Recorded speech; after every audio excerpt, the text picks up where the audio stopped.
Croeso cynnes i'r Oedfa Foreol, a hynny ar ddydd arbennig yn ein calendar eglwysig fel Cristnogion, wrth i ni ddathlu a chofnodi gorymdaeth fuddugoliaethus yr Iesu i Jerusalem ar Sul Y Blodau. Fe ddechreuwn ein hyddoliad gydag emyn amserol elfed sy'n holi pwy sy'n dod i Salem dref, Iesu'n llywydd, taenwn ar ei lwybrau ef gangau'r palmwydd. Rhoddwn iddo barch a chlod mewn Hosanna, atom ni mae heddiw'n dod. Halleluia.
Mae hanes yr Iesu a'i orymdaeth fawr i Jerusalem wedi groniclo gan bob un o'r 4 efengylydd, sy'n dangos pwysigrwydd ac arwyddocâd y digwyddiad ym mywyd yr Iesu a'i hun ac i ni fel ei ddilynwyr hefyd.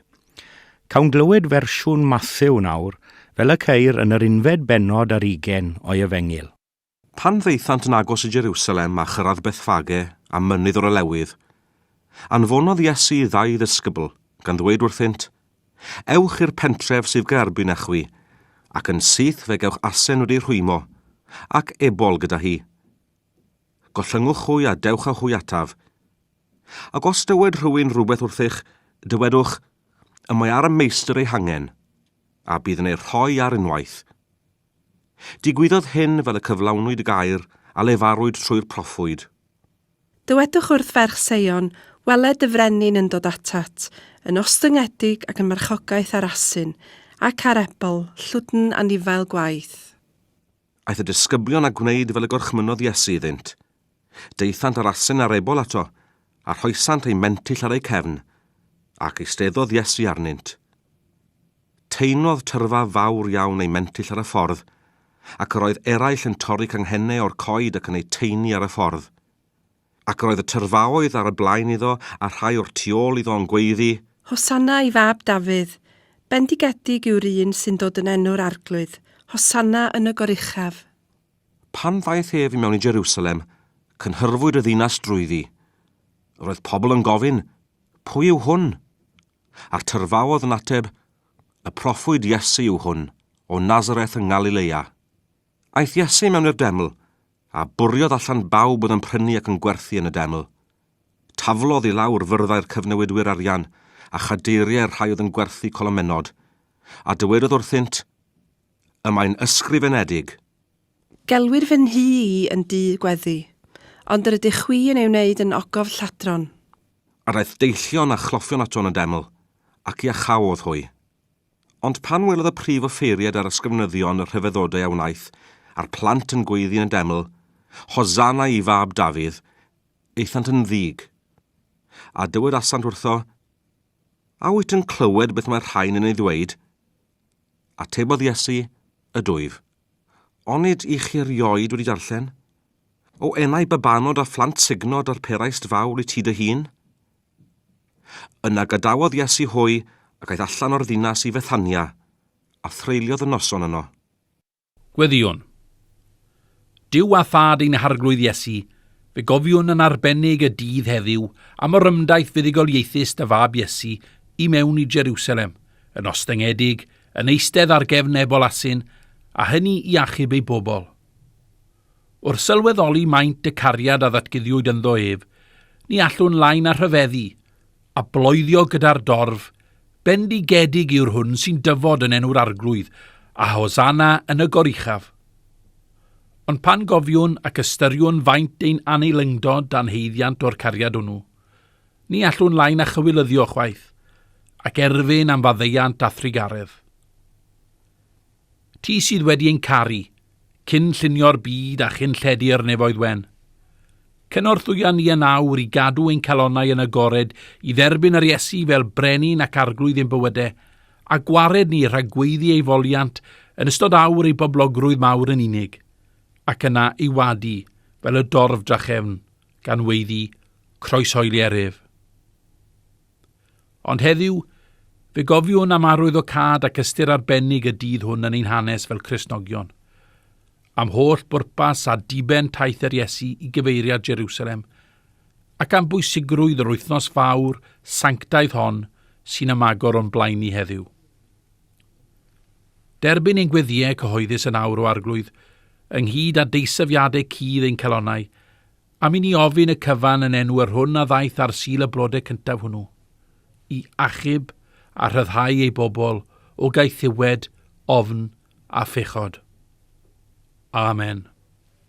Un o amynau mawr cymanfaoedd y plant slawer dydd yw hwnnw o eiddo Nantlais sy'n gofyn pwy all beidio canu moliant iddo ef, y mae brenin Sion wedi dod i'r dref. Mae'n disgrifio golygfa Sul Y Blodau cyntaf wrth i'r dorf teini ei gwisgoedd a thaflu cynghennau'r palmwydd ar y ffordd.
Fe dderbyniodd ein harglwydd Iesu groeso tywysogaidd i mewn i Jerusalem ar Sul Y Blodau cyntaf hwnnw. Yn wir, cafodd gymaint o groeso nes bod y digwyddiad yma yn unigryw yn hanes I fywyd. Beth oedd ystyr ac arwyddocad y dyrchafu mawr yma o'r Iesu gan y dorf tybed? Mae'n rhyfedd nad oedd y peth wedi digwydd ynghynt, achos roedd yr Iesu wedi achau llawer cyn hynny. Roedd e wedi bwydo miloedd a phrygethu yn effeithiol a phoblogaidd i'r tyrfaoedd, gan gysuro a chynnig gobaith newydd i'w randawyr. Yr Iesu ei hun oedd wedi bod yn gyfrifol am ffrwyno'r ymateb o'r boblogaidd i'w weinidogaeth. Gyda gallu anghyffredin, roedd e wedi llwyddo I osgoi a'i thafiaeth o ran ymateb y dorf i'w boblogrwydd. Mae llawer I berson mewn bywyd yn byw I ddibenio neu uchelgais ei hunain, gan chwilio am enwogrwydd ac anrhydedd ei cyd-ddynion. Nid felly ein harglwydd Iesu. Roedd e'n osgoi enwogrwydd ac yn cilio i'r unigeddau yn aml ar ôl iddo gyflawni gwirthiau a sicrhau ffafriaeth a chlod y dyrfa. Doedd yr Iesu ddim yn rhoi pwyslais ar gymeradwyaeth a bri y byd hwn. Os rhywbeth, roedd y peth yn wrthyn iddo. Pan ddaeth y gymeradwyaeth honno, roedd yr Iesu yn gallu gweld tu hwnt iddi, a sylweddoli gyda deigryn yn ei lygad, nad oedd yr awr boblogaidd yn mynd I barhau yn hir iddo. Beth bynnag am hynny, canolbwyntio ar ei ddyrchafu ymhlith trigolion Jerusalem roedd am wneud yn ystod yr oedfa hon, ac aros gyda gorfoledd a llawenydd yr ychlysur arbennig hwn, ac awgrymu, yn gyntaf, bod Crist yn cael ei ddyrchafu mewn lle daearyddol, bydol, sef yn Jerusalem. Yn ail, ei fod yn cael ei ddyrchafu mewn lle ysbrydol, crefyddol, sef yn y deml, ac yn drydydd, ei fod yn cael ei ddyrchafu mewn lle personol, unigol, sef yng nghalonnau ei bobl. Felly yn gyntaf, Crist yn cael ei ddyrchafu mewn lle daearyddol, bydol, yn Jerusalem. Dychmygwch yr olygfa wrth i'r Iesu farchogaeth yn fuddugoliaethus I mewn I Jerusalem. Pam caniatáu yr orymdaeth gyhoeddus a phenodol yma tybed? Achos wedi'r cyfan, nid hap a damwain yw'r un digwyddiad y mywyd yr Iesu. Yn sicr, roedd yn weithred agored a chyhoeddus iawn, ac yn fodd I ddangos a datgan ei hunan ac ei fod wedi anfon oddi wrth Dduw. Fe gofiwch fod yr Iesu wedi marchogaeth I Jerusalem fel brenin, ond fe ddaeth fel oen y Pasg hefyd, fel aberth dros ei bobl. Roedd rhaid i'r fath weithred cael sylw addas a phriodol, doedd I ddim yn bosib i'r un aberth mawr yn sylwedd yr holl gysgodau gyd, ac i'r un oedd I dynnu ymaith bechodau'r byd I fynd i'r deml heb unrhyw sylw o gwbl. Felly, heb amheuaeth yn y byd, roedd yr Iesu wedi cyflwyno ei hun i'w bobl. Roedd e hefyd yn datgan ac yn hawlio'n gyhoeddus a'i awdurdod dros Israel. Fe, wedi'r cyfan, oedd mab Dafydd, ac etifedd brenhiniaeth yr Iddewon. Roedd y proffwydi wedi sôn amdano cyn ei ddyfodiad, dywedwch wrth ferch Sion, wele dy frenin yn dod atat, yn ostyngedig ac yn marchogaeth ar asyn, ac ar ebol, llwdn anifail gwaith. Ac yn sicr, dyma'r ffordd y gafodd ei ddyrchafu yn Jerusalem. Yn ogystal ag edrych nôl a chyflawni'r hen broffwydoliaethau, roedd e hefyd yn edrych ymlaen mwyn rhoi cip olwg I ni o'r dyfodol. Ac yn enwedig felly i'r digwyddiadau hynny oedd ar fin cael ei gwireddu ymhen yr wythnos yn ei hanes ei hun. Ie, yn sicr, roedd Crist wedi ei ddyrchafu mewn lleoliad daearyddol, bydol, yn Jerusalem. Ac I symud ymlaen at yr ail bwynt trwy fy amrannu â chi heddiw, sef yr Iesu yn cael ei ddyrchafu mewn lle ysbrydol, crefyddol, yn y deml, neu yn hermau ni heddiw, yn ei eglwys ei hun. Roedd yr adeg hwn yn amser o dystiolaeth fawr am yr Iesu a'i waith. Roedd pawb yn sôn amdano. Dylai hynny fod yn wers ac yn esiampl i ni gyd adeg y Pasg fel hyn. Ni sydd mor dywedog a di-wedws am ein crefydd yn bywydau ysbrydol mor aml. Oes na reswm gennym i dystiolaethu dros Grist wrth eraill? Wel oes am o'n i, bob yr un ohonom sy'n honni hawlio ac arddel ei enw fel gwaredwr. Mae'n beth braf pan fo unrhyw ddisgybl nid yn unig yn fodlon nôl ebol asyn rhywun arall, ond hefyd yn fodlon teini ei gwisgodd nhw eu hunain mwyn y meistr. Pan fo pawb yn gytun yn y gwaith ac yn llyfurio gyda'r un nod a diben mewn golwg, bydd brenin Sion wedi dod i'r dref go iawn i ddefnyddio'r ddelwedd o'r emyn i ni newydd i ganu. Mae'n arwyddocaol iawn fod yr Iesu wedi groesawu gan floeddiadau o Hosanna. Ystyr y gair Hosanna yw i achub neu i wared. Mae'n floedd i gyfarch y brenin, yn arwydd o deyrngarwch a ffyddlondeb. Mae hefyd yn weddi iddo fe ac yn weddi i ni. Yn weddi ar ein rhan ni ar ei ddiw gadw'r brenin, ac yn ddeisyfiad am iddo fe ein hachub a'n cadw ni. Beth am Hosannas ei eglwys heddiw? Roedd Roger Edwards yr wyddgrig wedi grisialu'r peth yn gofiadw iawn, oer ein serch a gwan ein ffydd, ein Hosanna'n ddistaw sydd. Ond i fydde fe'n wych o beth i ni gyd blwyddio ein Hosanna'n uchel ein llef heddiw. Mae'r Hosanna'n amlwg iawn yn y fendydd sy'n rhan o waedd y dorf, bendigedig yw'r hwn sy'n dyfod yn enw'r arglwydd, Hosanna yn y goruchaf. Beth am i ni wrando ar ber Hosanna enwog a manwy, yn ei emyn cyfarwydd, melys ydyw cywair a'n telynau glân.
A dyma ni wedi cyrraedd y pwynt olaf rwyf am adael gyda chi heddiw. Nid yn unig mae Crist yn cael ei ddyrchafu mewn lle daearyddol, bydol, ac mewn lle ysbrydol, crefyddol, ond mae'n cael ei ddyrchafu mewn lle personol, unigol hefyd, yn ein calonnau ni. Roedd ei orymdaeth fuddugoliaethus i mewn i Jerusalem fel rhyw fath o orymdaeth i mewn i galon y credadun hefyd. Ar y diwrnod mawr hwnnw, roedd pirth y ddinas led y pen ar agor i'w groesawu. Farchogodd i Jerusalem heb yr un rhwystyr. Ydy pirth a drysau ein calonnau ni yn agored iddo heddiw? O birth dyrchefwch eich pennau, ac ymddyrchefwch ddrysau tragwyddol, a brenin y gogoniant a ddaw i mewn. A beth sy'n hyfryd i wybod yw'r ffaith i fod yn barod ac yn fodlon i ddod mewn, dim ond i nunne agor iddo. Dyw e byth yn defnyddio grym milwriaethus gan orfodi a mynnu dyfodiad, ond yn hytrach gydag addfwynder a chariad.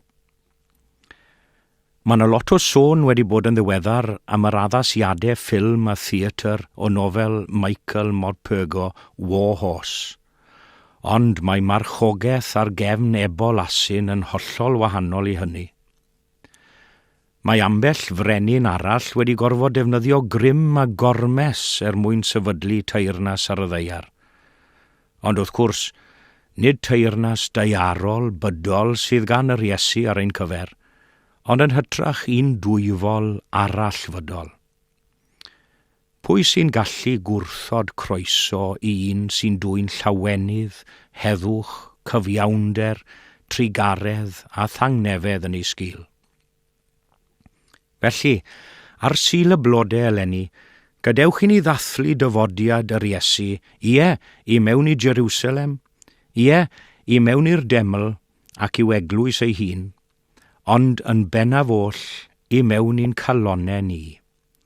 Os e gaiff ei le, daw y ddeiar fel yn e. Ac fe ddeweddwn ni yn sain yr emyn buddugoliaethus hwnnw gan elfed. Pwy sy'n dwy'n y brenin adref? Pwy sy'n caru gweld ei wedd? Pwy sy'n parchu deddfau'r goron ac yn dilyn llwybrau hedd? Hwn fydd mawr dros y llawr, dewch i'w hebrwng ef yn awr, gogoniant yw enw. Amen.